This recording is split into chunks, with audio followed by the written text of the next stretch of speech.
So, yeah, it's a big We don't deal. take anything seriously here. Not on this Probably show. not. Not on this show. Nope. Nope.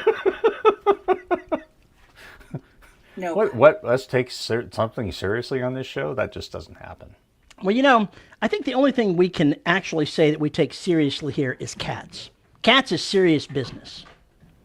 Agreed. Stop that, Leo. I'm looking right at you. Oh, it's trouble. I was looking at you, boy. Nuh-uh. You can't see me. You I can't. love how I'm Terry's balanced right trying to here. get into a staring war with his cat, and now he's just invited him It's over. like, oh, you summoned me? There he is. You coming Hello, over, will Antoine. you? Come here, boy.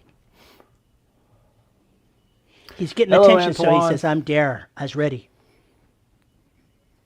Hey, Xander, Rooster. Mine have abandoned me. as Yours usual. have abandoned you, as usual. Oh, because Dad is home. And therefore we must sit on Dad's desk while he plays video games. I see. Yes. I am chopped liver. The dumb has come to me. Oh, but he's a happy boy.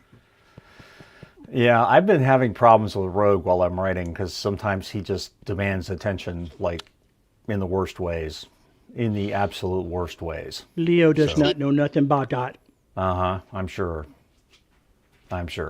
What is it about pets and children and significant others who wait till you're in the middle of a writing routine and then come in and ask you to do something or bother you to, do stupid things like feed them, even though you fed them before Those you started your inconsiderate writing, bastards. It's very inconsiderate. It is a I mean, the problem. human has to do human stuff. It's just the way it is. Felines don't understand that, apparently. Case in point. Pollock says, just pet me. My God. This is terrifying. I just want that It on is. record. It's very terrifying. Oh, as he grabs another cat. So if you're playing the drinking game, You're dead. Don't. You're dead by now. You're dead. Yeah. At this point, don't. Mm-mm. You should start just putting it, if you're worried about, saving for something important, every time you see a cat, put a quarter in the jar. And then That's you not going to help. It's going to have to be at least $3 today. I mean, in this economy, you need at least $3 per cat. Well, sighting. but that might call people. I say words for a living. what the hell was that, V? I short circuit. It's been You had a long moment. week. Hang on. Yeah, we're good. We're good. Got to push that breaker back in. Yeah, there we go. Let me look at the bottom of my cup of coffee for a solution. Nope, still not there. Now's as good a time as any. Magic Howdy, 8-Ball. folks. What's my solution? Future uncertain. Howdy, folks, and welcome to another episode of the Dead Robot Society. I'm Paul E. Cooley. Joining me, as always, Veronica Jagger and Terry. Name that NPC Mixon. How the That's hell harder are than you two? think. No, it's really not. It totally is. It totally isn't. I mean, it's not like I could be Paul E. Cooley and kill the same guy, 3 times in the same novel? No, I only did that once, and I only killed him twice. I said what I said. As usual, you're wrong. Veronica, how the hell are you? Tired. I've been so doing lots of recording, which is great because it's my job. I love my job, but I'm so behind with this one project. So hopefully I'll wrap it up by the middle of next week. I think I have 6 hours left to record. Cool. And I'll probably put in some time tomorrow to get a little bit of it. And the thing is, it's all short stories, which is okay, but it kind of means mentally you have to restart every time. So you have to get to know a new character, get in the flow of things, et cetera, et cetera. Yes. So, and there's a bunch of pronunciation things. I realized halfway through my prep that all of the characters pretty much have to have some variation of just like British regional accents. Oof. So that's been fun.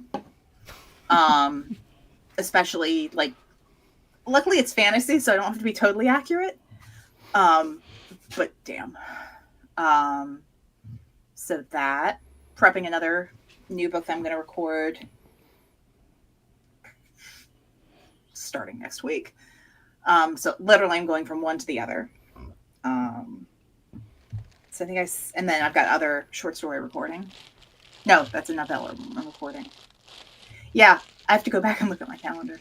The good news, I paid attention. Oh, okay, I didn't pay attention to my finances for like income from narration very much. Because I guess halfway through the year, I was like, this sucks. I'm not making money. I'm just going to, as my grandmother would have said, offer it up and just kind of keep pushing forward. Well, with SAG-AFTRA, you have to report your yearly earnings because your dues are based on your earnings. And they have this lovely little thing when you first log in that says, select this if you've made more than $1 million this year, and select this if you have not. And then you go from there. Gentle reader, they're judging I did you. Not. I know, but I am not Whoopi Goldberg. I am not Jennifer Aniston. I'm not Cynthia Erivo. Bless that woman's voice. But yeah, no, I have an audiobook narrator. Hello, Read. Tree. I wonder that every Saturday for myself. Oh my God, the days. You were really having a problem today. You need more coffee or something. Maybe. I did too much peopling this morning. I did groceries this morning and too much peopling. Yes, I'm Rowdy, you're unsure. not Pauly Shore, and we are thankful for that. I'm not sure that he's not really Pauly Shore.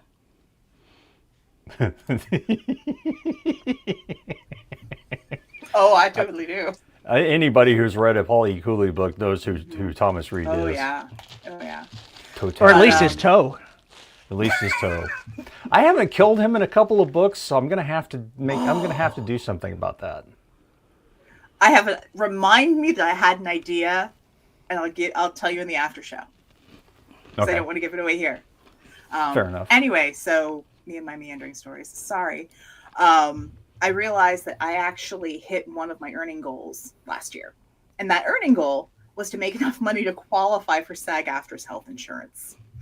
Tell me you live in the U.S. without telling me you live in the U.S. So I did. I made it by like $300. You squeaked in. I squeaked in. Now, granted, that was just like, I wasn't looking at like the 1 and 2 little story things I get paid for on the side because that's not under contract and it's not under like a SAG-AFTRA contract, so technically it doesn't count. But everything that was done under contract, I hit that goal. So I'm like, yay! Cool. It's not a necessity for me because I get taken care of through my husband's job, but it's still a benchmark. And the next benchmark will be to hit income that I was making as a university administrator when I left campus 8 years ago, almost 8 years ago now. That'll take a while. But you need more dirty stories. I do. I need more smut. I would like sporty romance smut personally. Wow.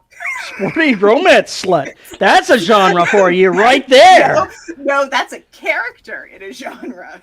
And maybe I do want more of those. Anyway, Harry, how are you doing? Because I'm not sure that I want to have you stop talking. I think I like where this is going. This is great. Sporty romance slut. Oh my gosh. Mr. Mixon. Oh my goodness. Oh my gosh. You're going to put that what where? She should change her signature line right there. Sporty romance slut. That is an after dark tagline. We're supposed to behave in the show. Oh, that's nowhere in my contract. I'm and I'm pretty sure it's not in yours either. A long time ago. Thank you, Treed. Appreciate it. So, for me, I'm in the middle of... Ooh. Well, good night, everybody. There's your after dark comment right there. It's the whole topic at After Dark. I'm sorry, Terry, please. And now we will make the slut squirt.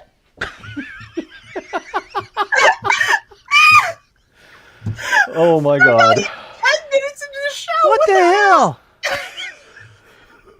Oh my You're gosh. gonna make me ruin my eye makeup. Damn. Oh Lord. Oh Lord. Show is over. Wrap it up.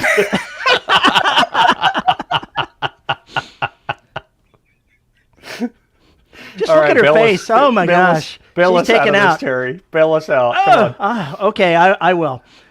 After another few seconds of watching this, because this is awesome. I am in the middle of the gap in home renovations because they've mostly finished downstairs and they have not yet started upstairs. Their goal for downstairs was the lights had to be installed so that we could see in there before they would start up here. So that was accomplished on Friday. So now we have light downstairs. And they're working out when the upstairs demolition will start. The glass for the shower will arrive mid next week and be ready to be installed. And they've got things like the towel racks and the mirror and other things like that to do. So the downstairs will probably not quite be done by the time they're ready to start upstairs, but it'll be close, real close. I have to say, not going upstairs to go to the bathroom in the middle of the night, that's a nice thing. Not a fan of stairs in the middle of the night. No, never a good thing. It also means that we are halfway through the cat's imprisonment. Although my wife did, in fact, make this worse. Because she said, while we're all doing this, we should just go ahead and replace the windows. Oh no. Oh God. Oh God. Well, it's just Terry. one more thing. One more thing. Still Monday. So they're going to start replacing the windows downstairs while they're working downstairs and get that all accomplished before the work is done. And we'll schedule the upstairs as a separate project once all of the things are done, and they'll come back in and I can make sure the rooms upstairs have no cats in them. Gotcha. Hello, Mia. I know, you poor baby. Well, anything creative amidst this turmoil? Finished the first book of the Forgotten Ship, so it's all ready to go. I should start writing on the next book in it probably Monday-ish, Tuesday-ish. Okay. Like I said in the other show, they made me yank out a plot line, and that was about 8,000 words out of the book. So, one, not pleased about that, but it is what it is. Yeah, I can understand that. I fear the editors at some point is going to be like, Paul, you can cut this whole piece. No, I don't want to. I love it. Don't get rid of it. No, it's my precious. It's my precious. I'm personally waiting for the beta readers to revolt and have that lovely implied "I told you so." But well, the beta readers have been going over the book here. My cutoff for the beta readers was yesterday because the book had to go to Jeffrey Kafer for his markup since he's starting recording the book on the 10th. So I guess that's Monday? No, Monday or Tuesday. yeah, something that's like Monday. that. So the 7th was my cutoff so that it could get to him in time for him to do his markup before he begins recording. And one of the beta readers literally started posting his comments on the book yesterday midday, and they're still piling up. The book is already gone. The book is already gone. I'm like, did you not get the memo of when this was taking place? So what I'm going to end up doing with that guy is it's a Chinese crew. So what I'm going to end up doing with that is I will continue to service the beta comments that I think are worthy of it, and they will send that over to the formatting people, but it's not going to affect the audiobook. That boat has sailed. It'll just affect the print and the ebook. Gotcha. Oh, but that would affect. Only if it's more than a certain amount of change. I can't anticipate that their commentary is going to be more than changing a couple of words or adding a sentence here or there. It's not Okay. going to be very big. I don't let their changes make that much of a comment on it. And there's never really been anything that I could not address without changing a word here, a word there, or adding a sentence or deleting a sentence. Yeah. Okay. And so that's going to be what it is, but that's somebody else's problem. It's in the SEP field. It is, because I really, honestly, on my own thought, I shouldn't be addressing these beta comments. If they can't follow their own timeline and actually do them on time, my thought is, well, that's not my problem. But I still want to make the story good, so I'll go ahead and I'll go in there and I'll make the tweaks. What? Why are you yelling at me?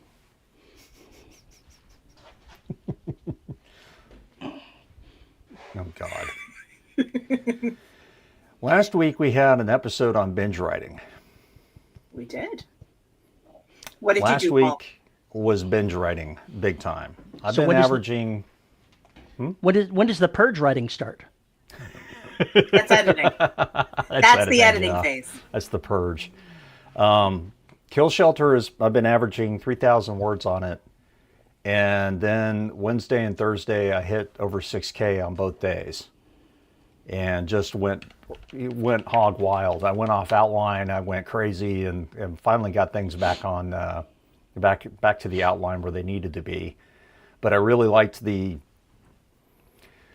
diversion that I created for myself and went off on. I think it was a better track to go than what the outline had, so that worked out well. But I just could not stop writing, and of course my brain got to be mush. So yesterday I only got 1,500 words, and today I've only gotten 800. But I'm sure once the show is over, I'll get back to that book and crank through it. I'm hoping to have it done, the first draft done, like Monday or Tuesday, if I can keep up this pace, because I've only got, I think, 3 more chapters left. Besides the ending, and I think the ending is going to be good. I think it's going to be a good Cooley ending. Oh dear. Yes, but will there be any squirting? I refuse to answer that question on the grounds of what my creatures look like and what they do. So...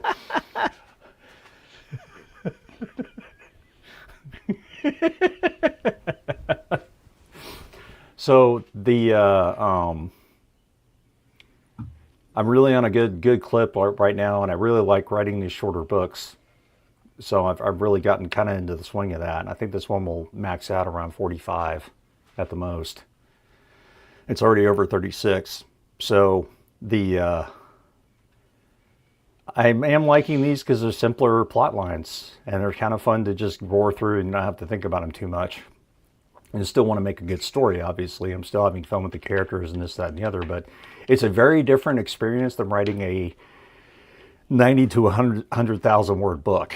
You know, writing something that's going to be under 50 is a very, very different animal. And it's really required me to kind of change my thinking, but it can be done. So I like these pulpy books. We'll see. We will see. Other than that, I'm still procrastinating about beginning the recording for Oceania because I still haven't tackled Australian accents. That's on my list for next week. It's going to be bad. You've really had bad. Several examples provided to you. Yeah, I know. I just need to study the shit out of them. Just watch Crocodile Dundee and you're set. No. That's not a monster. It's all here. This is a monster. Now for crying out loud. Well, now we've gotten all that shit out of the way, and it only took 18, 19 minutes. Xander brought up an interesting topic for us to kind of take a look at, which is role-playing games. And what we as writers can learn from them, what writers can actually bring to their role-playing games, I guess, is the corollary to that. But I have to be honest, and here's my disclaimer. I have played the least role-playing games probably in this call. Are you sure? She plays video games. That's not quite the same thing as role-playing. It's not. Well, City of I've only Heroes played- was, though. Okay, yes. I've not played enough tabletop games. I've done like one-shots that have not been, so I haven't had like the full character development, et cetera experience. But yeah, I've I do prefer video games where there is a storyline and a narrative, and you've got main characters, NPCs, and where it's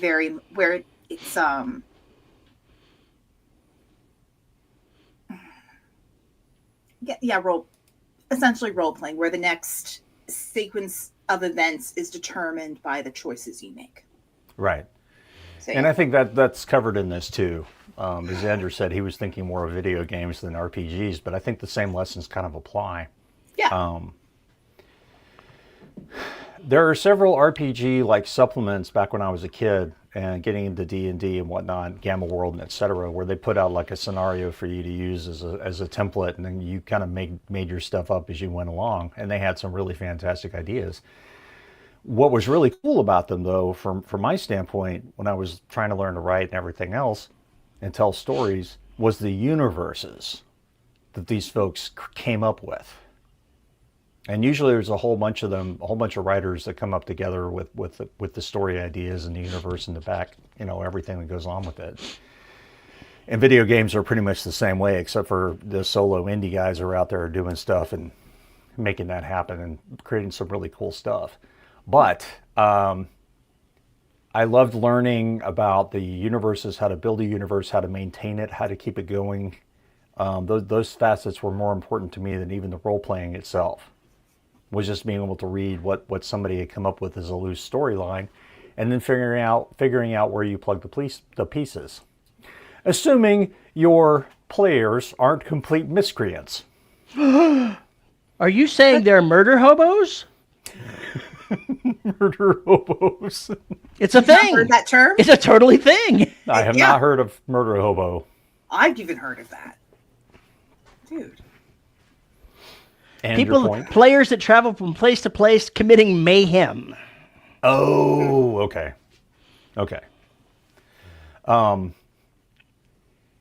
So Terry plays a lot of RPGs. I do, in fact. He has an RPG collection that is just redonkulous. Which is right over my shoulder. Which is right over your shoulder and going to fall through your floor at any moment. So where do you stand on this? That's a very broad statement. Where do I stand on how it's useful? Give me a little focus here. How is it useful as a writer? Being a game master, which when I was in the Army back in the 80s, I was one of the go-to game masters for 4 or 5 years. Every weekend I was running something for most of the weekend. And James had made a comment in here that I'm going to put up. That RPG games are really good at teaching you how to think outside the box. And he's absolutely right. Being a game master of a bunch of people that are just bound and determined to run off and do God only knows what at the drop of a hat, and still being able to take the story along with them and keep it entertaining, that is training to be a writer right there. Because it's nothing but chaos in a group like that. You think you have an idea of where they're going to go? You are so wrong. You never go where you think you're going to go. So you have to be ready to adapt at a moment's notice to change your storyline to fit what the characters are doing, the players are doing. And I said characters, and that's my form of writing. I have to change my storyline depending on what the characters are doing. Mm-hmm. So there is a very strong parallel for me between my experience as a game master and it as a writer. I can definitely see that. Especially coming off the experience with Kill Shelter and jumping off the outline was kind of like that. James says being in a GM is an exercise in trying to work out how to herd a bunch of ADHD cats to follow the plot that you had in mind. And it never works. It never works. You do not. I need you to go here. Oh, no, that's not what's going to be happening. Not at all. You can't make me. Well, just like with characters, though, there's always obstacles you can drop in there to make it very, very difficult for them to get out of the box. That doesn't mean they won't find a way to get out of the box. No. That is constraining the player's creativity. As a game master, that's not what you want to do. It may be an inconvenience for you, but if you have to live and die by the as-written adventure that you've got in front of you, then you are not exactly an experienced GM. As you gain experience, you learn to go with the flow. That's not quite what I meant. What I meant is if you got if I need them, if the whole point of this is to get somewhere and do something, and that's where the core of the thing is, it behooves you to try and figure out a way to get them back on that track, even if they take you completely off. Sure, but your odds of actually succeeding may not be that much because you'll run into things like this. Oh no, we're going to try and save this halfling in the bar who seems sad to change his life. This is exactly the kind of thing that you run into as a game master. Some throwaway NPC that you have given zero thought to becomes the absolute focus of the players, and then you have to improvise. Been there, seen it. Seen it happen. James is speaking to the choir here. I know this. I don't want to say I can do you one better, but I have seen this happen to one of my characters who I thought was a throwaway character. And my co-authors for Secret World Chronicle wound up making her a really integral villain subplot that wound up carrying through the end of the series and wound up being exceptionally important for one of the main characters. When I was brought in as a co-author, so remember the first book, and really the whole main arc of the Secret World Chronicle story, it was done before I was brought in. And I was pretty much told, okay, we want you to take over this character and this character and this character. And can you bring one or two of your own characters in so that, we're starting from scratch? Well, I'm like, okay.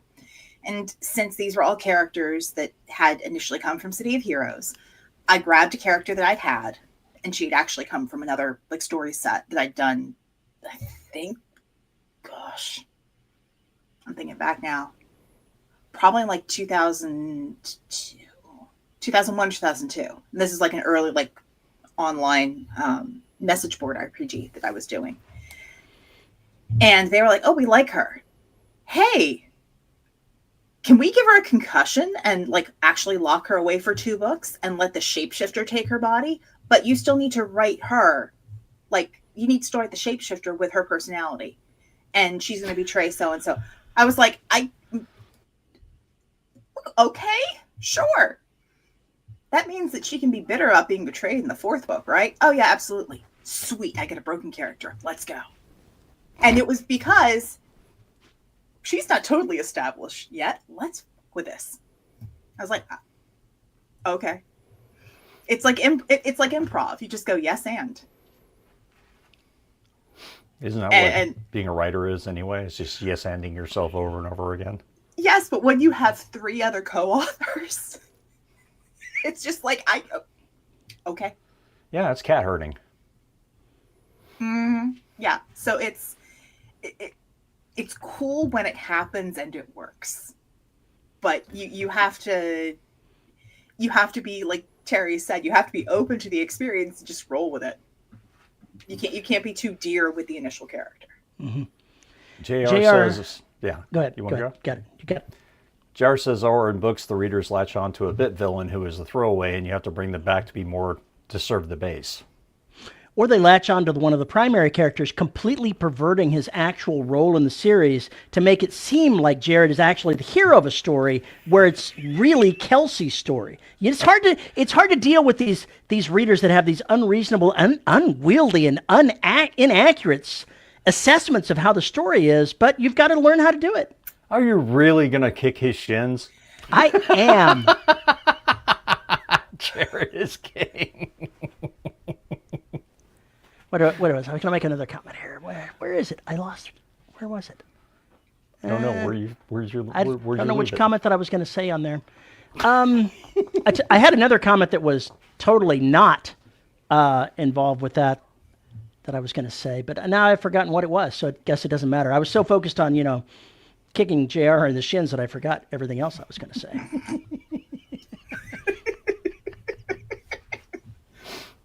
I have come across the throwaway character who you ended up, me as a writer, not the readers necessarily, but a throwaway character that I got attached to and wanted to know more about.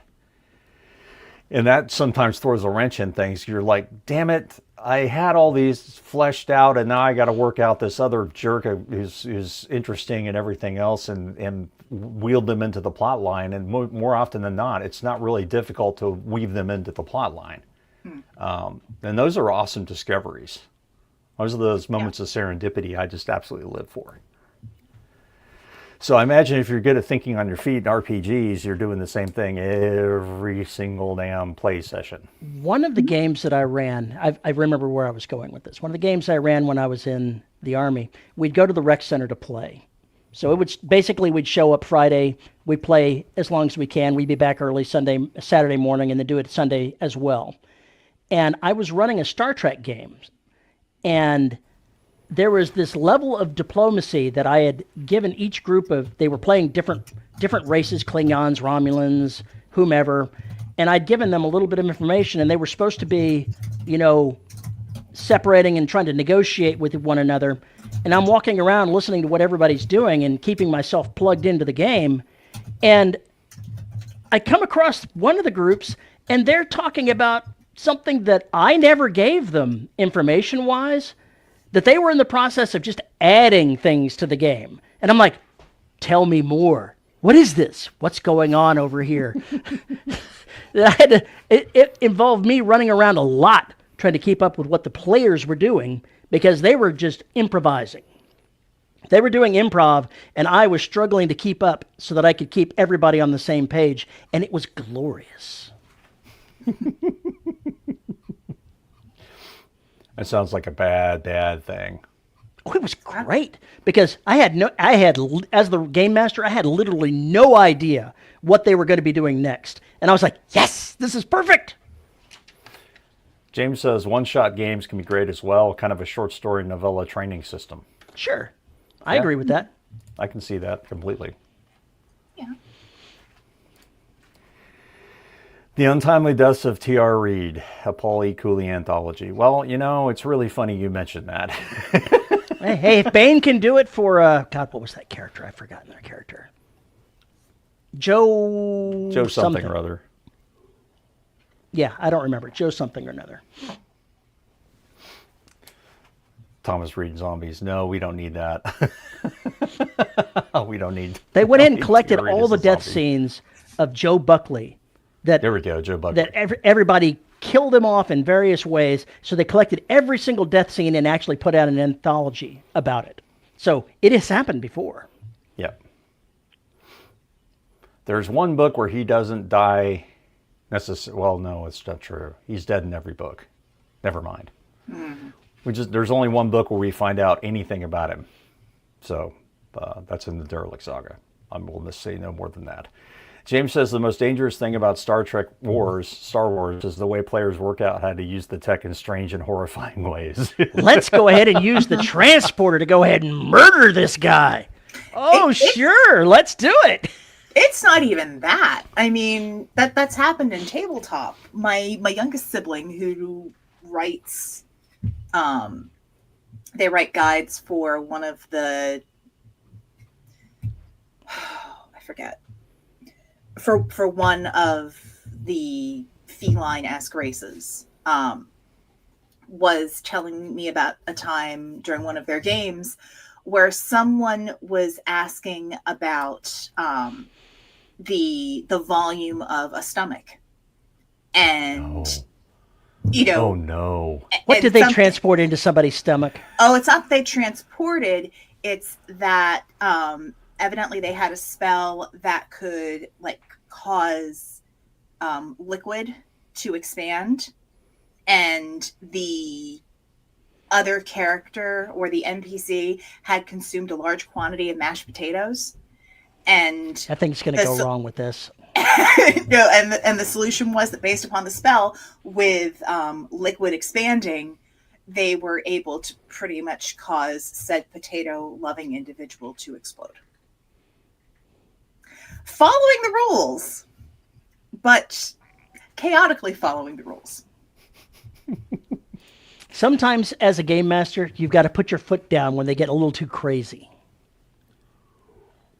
Perhaps. At some point, there have to be constraints. There do have to be constraints. There do.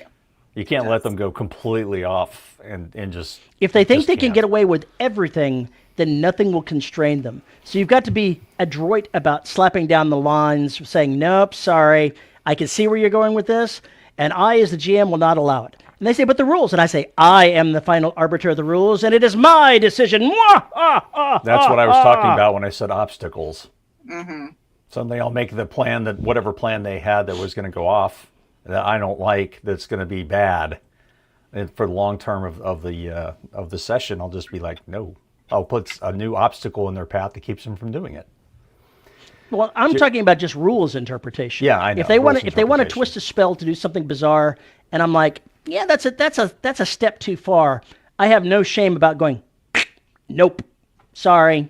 But the rules, I am the arbiter. I decide what the rules mean. No rules lawyers here, damn it. Don't play role player lawyer ball. JR says, so do you ever run book scenarios by players to get ideas? Nope. I've never done that.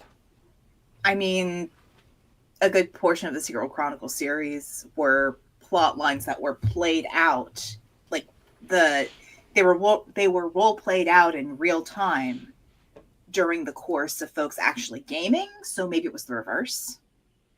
But I think that's very much the exception to the rule. Now, JR keeps talking about, doing a Empire of Bones role-playing game, so I tell him to go off and, play with his friends. So he might have done something like that. Who knows? He can go ahead and have it so that Jared is king. You could just totally contract someone to write that for you. And then I could, but I could... don't want to. Man. I think you meant twinning, maybe. Twinking? Twinking? What is twinking? I only know it in one context. I know it in one context, and I'm pretty sure that's not what James meant. That's what I was saying. I think the context, I had an idea what twinking might be, but I don't think that fits the context of the conversation. But we could certainly talk about it in After Dark. Well, twinning okay. also People sounds who- rather salacious. There we go. People who abuse rules to do crazy, overpowered things. Oh. That's definitely not twinking. Not in the context that we Not in the context we're thinking of. No! I smell the sound of someone had just looked that up on the internet. Is No, that when no. guys lose their hair and get skinny? No, honey, no. No. I'm gonna have to sit you down with several seasons of Drag Race so you can have it my properly God. explained to you. Yeah. Actually, you can just watch this season. So if you go back and find this season, there's at least one really, really good example. RPGs are a pricey labor of love. Very few authors have IPs will let those break even, let alone profit. I had talks about Ward about that one. It's a person named Ward. Yeah, I kind of figured. And I mean, there are groups who that's what they do. They take the IP and then they write the game. And I mean, I'm pretty sure there's at least one like homebrew Secret World Chronicle RPG that was run, but because it's technically like fanfic, I don't go and look at it. But I know that people enjoyed it. I think they even had their own podcast about it for a while. Rowdy. YouTube needs to let us edit our grammar on these live shows. If you like twinking, you'll love pegging. After dark. So is that like the show where I'm a pickin' and I'm a grin? I'm a twink and I'm a peggin'. Happy International Women's Day, everyone.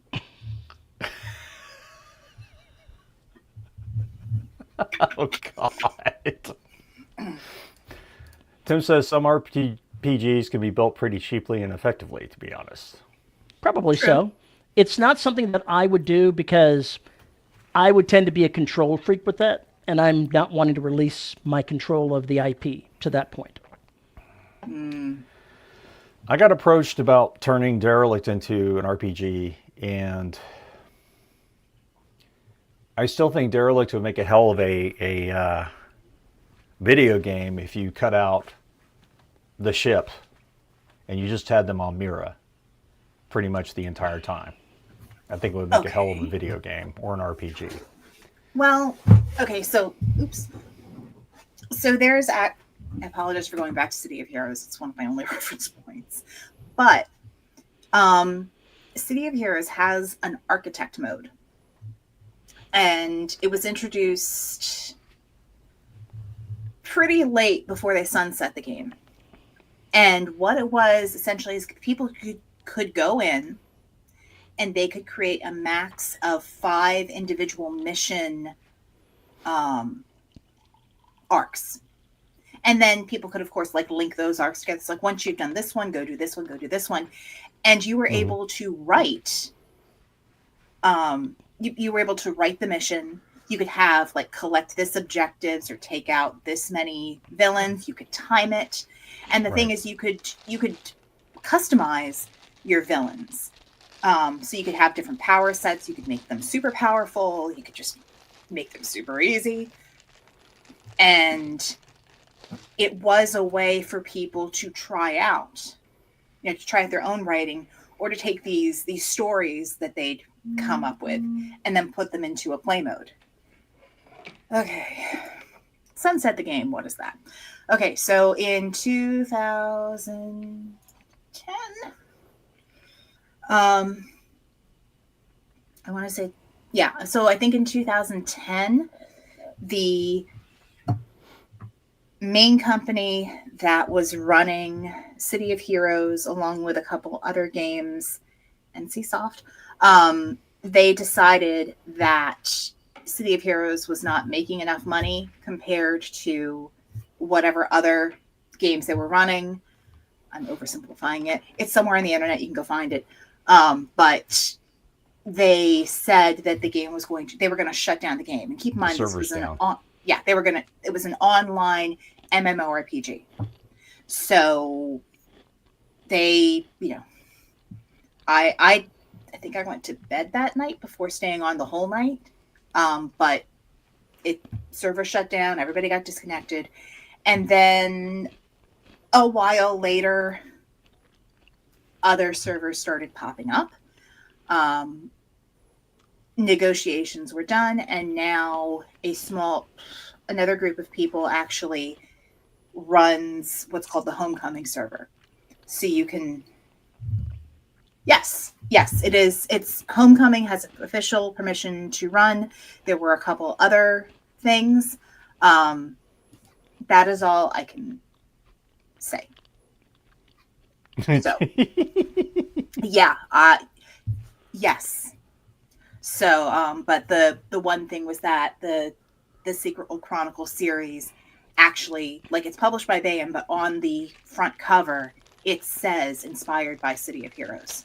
So there was some communication done between, and I've still got connections to folks who are GMs over on their servers and to help run and fund things. Yeah, but it has a lot of the mechanics so that if you want to test drive, so obviously it's not like a tabletop RPG, but looking at the video game mechanics, it certainly has the infrastructure there that if you're like, oh, I've got this idea for a short story or a mini arc, then you could conceivably go in and write and click and do settings and create a small mission. Yes, Rick, I did. The short answer. The short answer is yes. And I'm just abandoned because since the other human is home, the cats would rather be with him. I will be bothered when it is food time. James asked who asked this? Oh, there we go. James says, oh, does anyone else keep the book of quotes for their TTRPGs? No book of quotes? A book of quotes, all the various things that people have said. Is it a UK thing? I don't know. No, I know of people who have kept those kinds of things, just like weird things that players say or do, you know. But all the funny shit people have said. I have a file that when I hear something, I will pop that in there. And occasionally I even go look at it. It doesn't happen very often, but if I'm looking for something pithy, I might go back to my quotes and go, I can sort of mangle this one and make it work. Because it's funny, and I liked it. Yeah, I think we had the quote wall when we were putting together Cedar World Chronicle, because there were some things that would just come up during the writing, and or even just like putting as we're crafting things. It was like, oh, this is bad. Let's go put it on Facebook.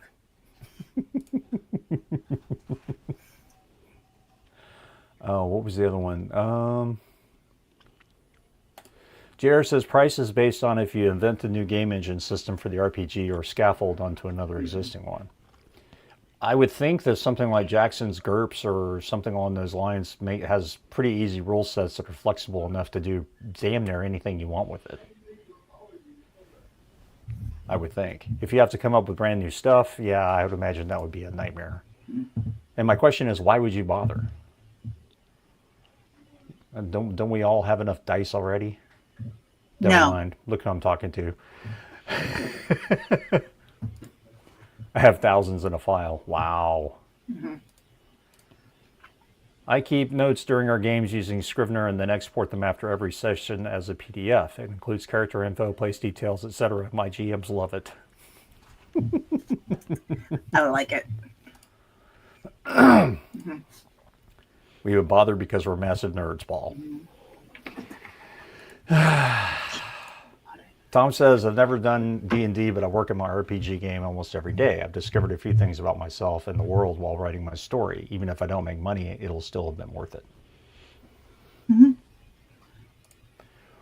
I was using GURPS as an example, and that's just because that's what I know from a long time ago. I'm sure there's better stuff now. It was just an example. I think RPGs are cool, and I think the video games, there's a lot of video games where I watch playthroughs. I'm not actually going to play the game because I want to know what the story is. And some stuff like Dead Space and some other games like that, Alien Isolation, they really rock your brain into gear about some things that you could do in a novel, and some interesting ideas like coming up with a cult that is summoning, something eldritch, or the kind of problems that happen on mining colonies, the kind of problems that happen this, that, and the other. You get all sorts of ideas from video games or RPGs because people are playing. They're setting up a world and then they're playing in it. And by the fact that they're playing in it means that you are getting access to a world that is basically in progress. It's not static. It's not in situ necessarily, especially with the better video games and I'm assuming RPGs. Being in the midst of it means things can always change. You can never have enough dice. Yeah. Oh God. Yeah, and one thing I will add that I think video game RPGs do really well with, he's double fisting his dice.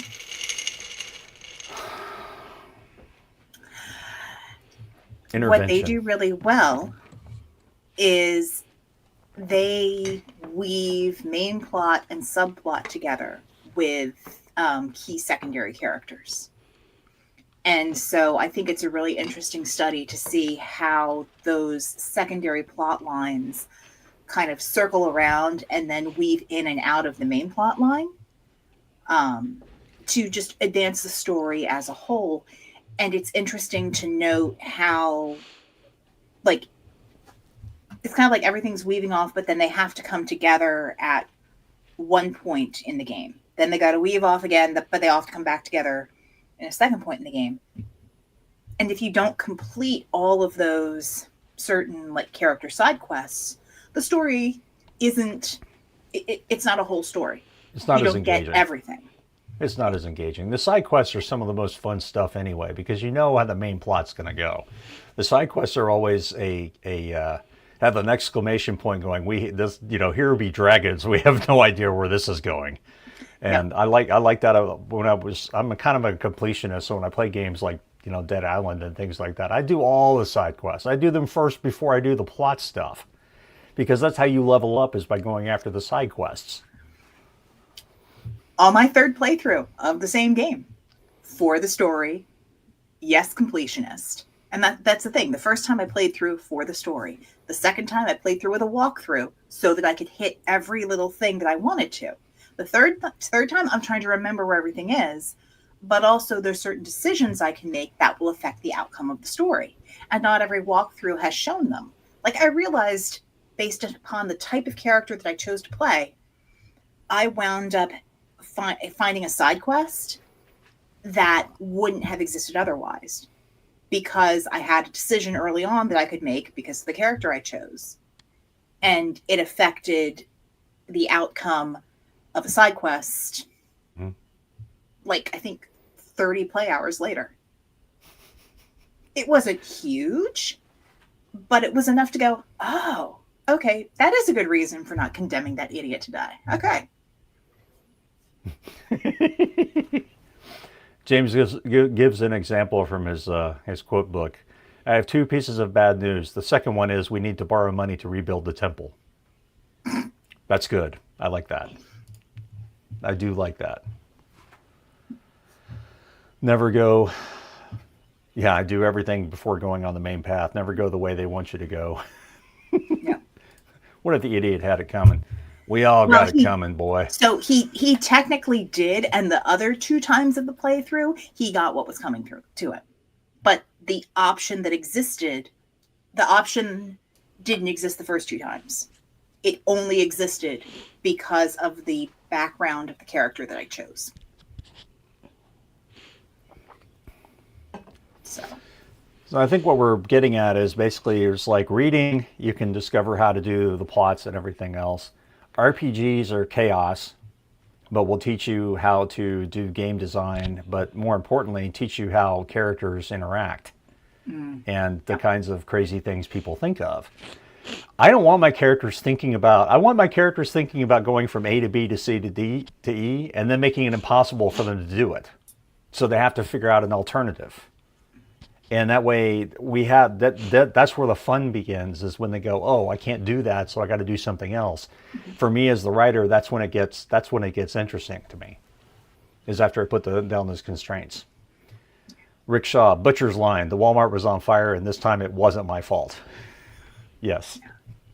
I think something else that... What?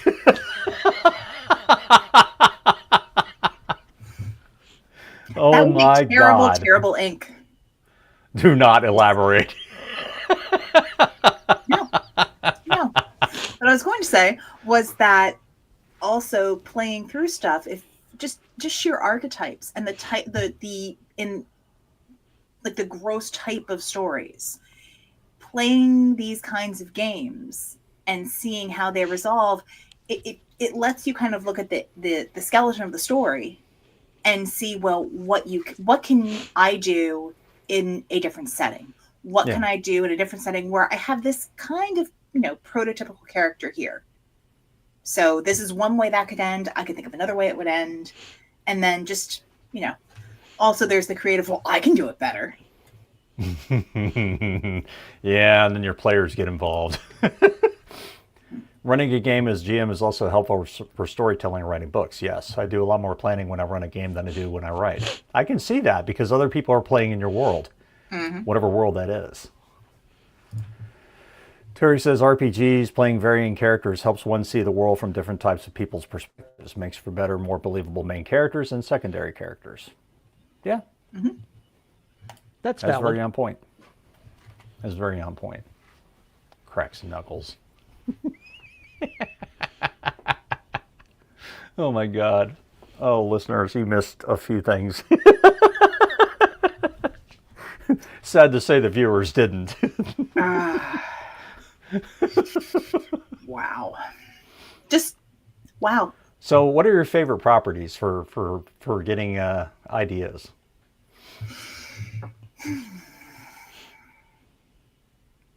Did y'all not hear me? I know I was stuttering. No, I I'm- heard you. Mine's limited. I'm thinking that for the current work that I'm doing in, it's going to be the Traveler universe, the Traveler role-playing game, because I used its rule mechanics to go ahead and build a star map for this particular thing. So I've got an actual map of where things are taking place. That's way more than I usually have. That's kind of scary. V. I think, let's see. I mean, I've used City of Heroes, Lord knows. I think for the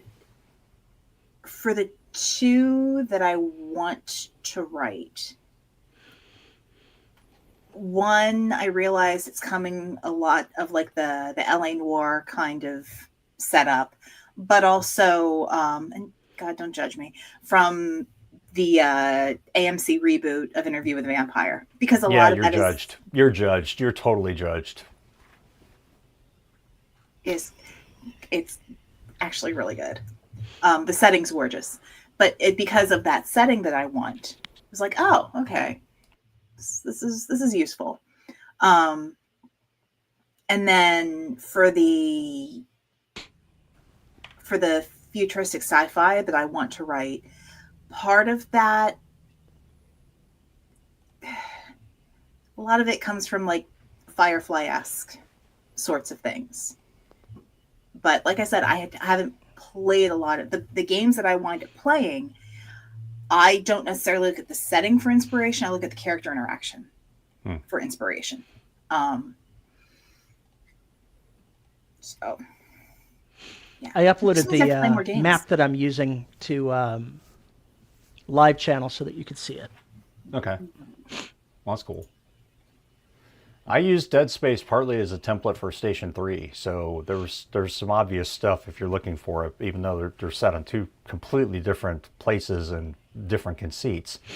The isolation, the terrifying claustrophobia of being trapped in this place where you cannot escape, those things, and the paranoia that comes along with it, all those things are elements that I try and grab and put into books as much as possible when I can, when it makes sense. And for bottle stories, that's just bread and butter for bottles. And I like bottle stories. I really do like bottle stories, in case you hadn't figured that out yet. So there are some properties out there that definitely give me more ideas for things to do and basically say, okay, well, this is possible narratively, this makes sense. And basically looking back at something else, and it inspires me to keep going and do things. I don't rip off the characters. Characters I want totally different.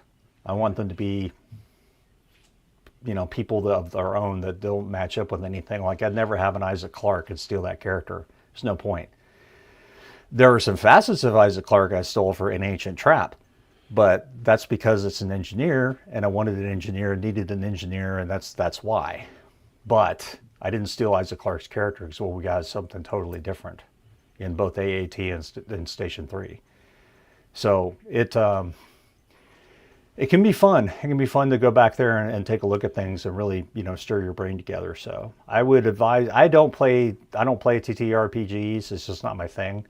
But if you're interested in it, then I would definitely say you should give it a try. And if you find somebody who's good at GM, like maybe Terry, I wouldn't know if he's any good, but I imagine he is. Then you get to have a really good time in somebody else's sandbox, while creating your own sandbox within it. So it's kind of a cool thing. All right, so we babbled, good Lord, for almost an hour about this. Figured we changed. I think we even stayed on topic. I know. Rick says Terry's planning ahead. Oh shit! Here comes the end of the world.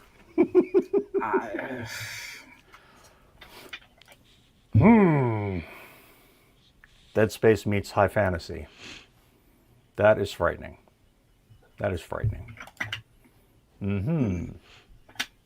Well, if you have a question or comment about this episode or any episodes, you can go up to deadrobotsociety.com, punch the contact button, and send us an email, or you can leave a post on our YouTube episodes. And you can find us at youtube.com/DRS podcast, where we are live every Saturday at 3 p.m. Like and subscribe so you know when we're live. And if you're even crazier and want to hang out with a bunch of lunatics, you can join our Discord server. The link is in the show notes, and we'd be happy to have you. Maybe. And if you want to support the show, you can find us at patreon.com/DRS podcast and buymeacoffee.com/DRS podcast, where for as little as $1 a month, you get access to exclusive live shows. And at the $10 level, you get your name read. If I can find it. What the hell? It screwed up my filter. Wah, wah, wah. Why did it screw up my filter? And our $10 patrons are Juan Valentin, James Terrell, Antoine Batts, Tony L. Joy, Rick Shaw, Lisa Slack, and Tim Niederreiter. Thank you to all of our patrons for helping us pay our StreamYard bills and keeping us on the air. And with that, we are going to get out of here because we have another show to do. What are we talking about in After Dark today? Let's see, I think squirting was part of it somehow. I'm not sure. I was about to say, I got to go back all the way through the chat to find this again. Oh my God. Anyway, with that, thanks for hanging out with us. I hope you had a good time, and we will see you next week. Bye, miscreants. Bye.